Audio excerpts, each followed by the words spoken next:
Shalom Bapak Ibu saudara kasih dalam Tuhan, haleluya. Kita bersyukur hari ini Tuhan terus memelihara kita. Hari Selasa 28 Oktober 2025. Sebelum saudara beristirahat setelah lelah mungkin menjalani hari saudara, beraktivitas dan bekerja, mari kita siapkan hati untuk berbaring dan juga tentunya dipenuhi dengan firman Tuhan yang akan selalu meneguhkan dan menguatkan hidup kita sebagai anak-anak Tuhan. Kita masih terus belajar dalam seri mengenai pemenang sejati di panjang bulan Oktober, dan kita masih belajar upah yang kita terima sebagai orang-orang yang menang. Saudara, kita sudah belajar sejauh ini bahwa orang-orang yang menang akan makan pohon kehidupan di Firdaus Tuhan, lalu bebas dari kematian yang kedua, lalu nama baru bagi pemenang akan kita terima. Kita akan diberikan kuasa untuk memerintah, kita akan menerima pakaian putih, dan kita akan menjadi soko guru. Bagaimana penjelasan semua itu, saudara bisa melihat dalam renungan-renungan malam di hari-hari sebelumnya. Dan hari ini, saudara, kita akan belajar upah yang terakhir yang Tuhan Yesus berikan bagi jemaat, 7 jemaat yang ada di kitab Wahyu 2 dan 3, adalah kita akan duduk bersama Kristus di surga selama-lamanya sebagai orang-orang yang menang. Dan ini adalah pesan yang disampaikan kepada jemaat yang berlokasi di Laodikia. Dosa dari jemaat di Laodikia adalah mereka suam-suam kuku. Mereka tidak sungguh-sungguh mengiring Tuhan, labil dan tidak serius di dalam Tuhan. Laodikia adalah negeri yang cukup kaya karena ini adalah negeri komersial, kota perdagangan, sehingga mereka merasa dirinya settle dan benar. Tetapi sesungguhnya mereka itu miskin di hadapan Tuhan. Dan di dalam Laodikia ini adalah tempat pertemuan dua arus air, yaitu arus dingin dan arus panas, dan bertemu di Laodikia, jadi rasanya itu hangat saja, suam-suam kuku, sehingga tidak enak untuk dipakai membuat kopi, membuat minuman dan lain sebagainya. Karena itulah kalau mereka tidak bertobat, Tuhan Yesus pakai simbol ini, mereka akan dimuntahkan dari mulut Tuhan Yesus. Ini satu hal yang sangat mengerikan, dan keadaan 7 gereja ini menggambarkan keadaan gereja di segala zaman, mulai dari hari Pentakosta sampai nanti pengangkatan gereja.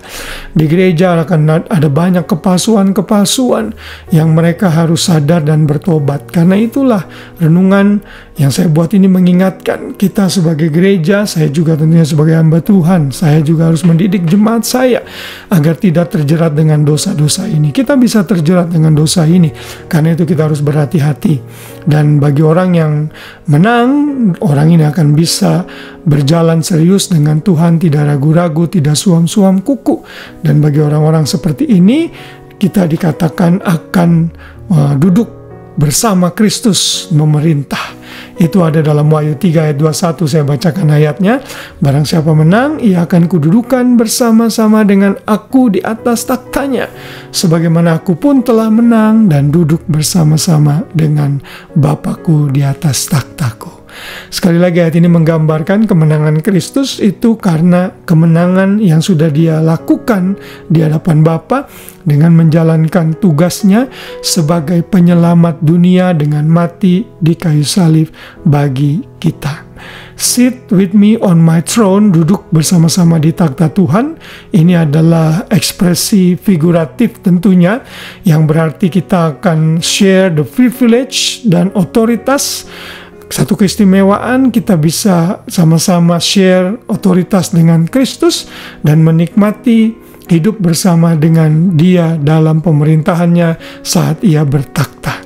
Kita sudah belajar ini mirip dengan beberapa hari yang lalu. Saat kita menang, kita akan duduk di tengah-tengah takhta Kristus, dan kita akan memerintah bersama-sama dengan Kristus. Wow, luar biasa saudara, masa depan kita di dalam Tuhan sungguh cerah. Sungguh kita tidak bisa berharap kepada dunia ini akan memberikan kita kebahagiaan yang sepenuhnya. Your best life is not now. Your best life is in the future, when we come to see Jesus in heaven. Selama di dunia ini, saudara masih bisa menderita mungkin, dikucilkan orang, mungkin saudara masih bisa diremehkan orang, tapi ingat selalu, saudara nanti akan duduk bersama-sama dengan Kristus sebagai orang-orang yang memerintah. Tapi sekali lagi, seluruh upah-upah ini akan kita terima hanya bagi orang-orang yang sudah sungguh-sungguh lahir baru dan menerima Yesus sebagai Tuhan dan Juru Selamat. Orang-orang yang tidak mau percaya kepada Yesus, mereka akan masuk kematian kedua dan menderita di neraka selama-lamanya. Mari selalu giat dalam pekerjaan Tuhan.